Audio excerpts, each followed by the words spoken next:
Le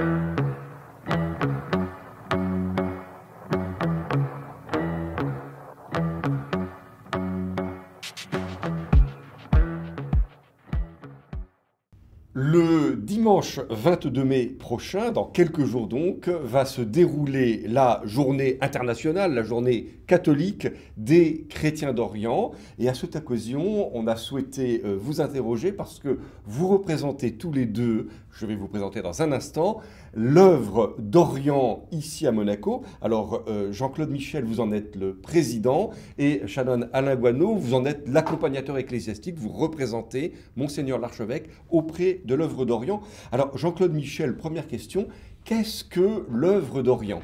Alors l'œuvre d'Orient est née en 1856, à la fin de la guerre de Crimée déjà. Le traité de Paris a institué la France protectrice des chrétiens de l'Empire ottoman.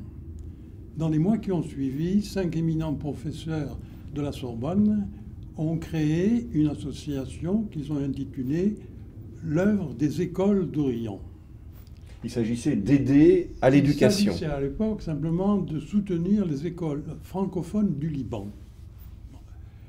Le premier directeur général de cette association était l'abbé Lavigerie.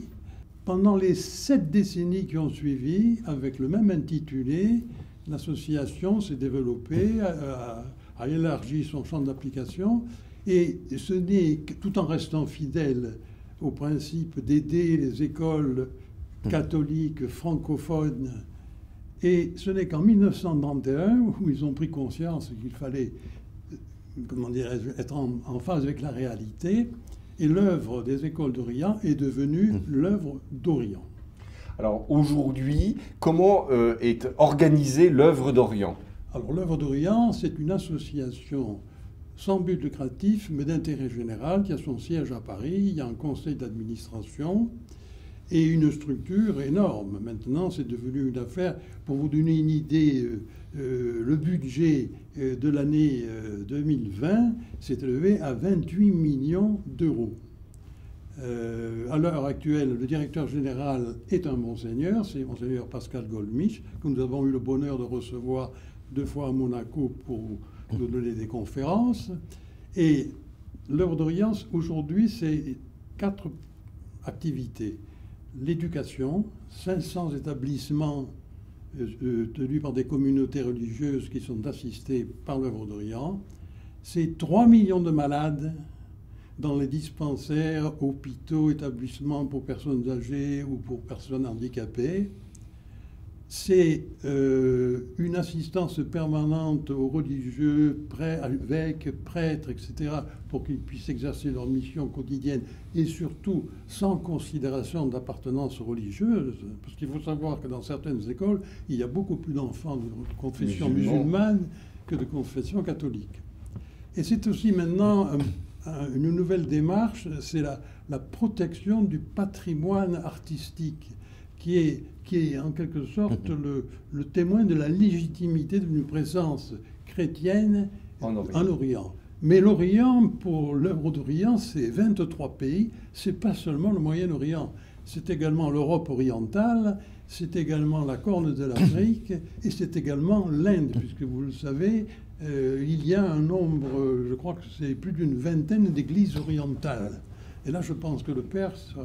Mais justement, j'allais me tourner vers vous, chanoine Alain Guano. Alors, parlons un petit peu de l'œuvre d'Orient Monaco. Vous organisez des activités. Quel est le mode de vie que vous avez ici avec l'œuvre d'Orient ? Alors, il y a quelques années, l'archevêque de Monaco, Monseigneur Barcy, le prédécesseur de notre actuel archevêque, a souhaité créer une association sœur avec l'œuvre d'Orient France, qui était la seule association œuvre d'Orient. Et donc nous avons mis en place avec le gouvernement monégasque donc cette association monégasque dans laquelle il y a des membres élus et puis des membres de droit. Alors vous organisez des activités entre vous, des récoltes de fonds, comment fonctionnez-vous ? Exactement, comme toute association, il y a des membres, adhérents, qui, comme pour chaque association, à notre goût, ne sont pas suffisamment nombreux. En fait, l'œuvre d'Orient a 3 buts. Faire connaître ces communautés qui, il faut bien le dire, ne sont pas très connues. À part peut-être les maronites, nous avons la fâcheuse idée de croire que l'Église catholique n'est que latine, alors que elle est, dans ses origines, d'abord orientale. Ensuite, prier pour eux, parce que beaucoup de ces communautés sont actuellement dans des pays qui souffrent de la guerre ou d'autres fléaux, famine ou manque de besoins nécessaires, dont parlait M. Michel à l'instant, des malades, des pauvres, des... Bon.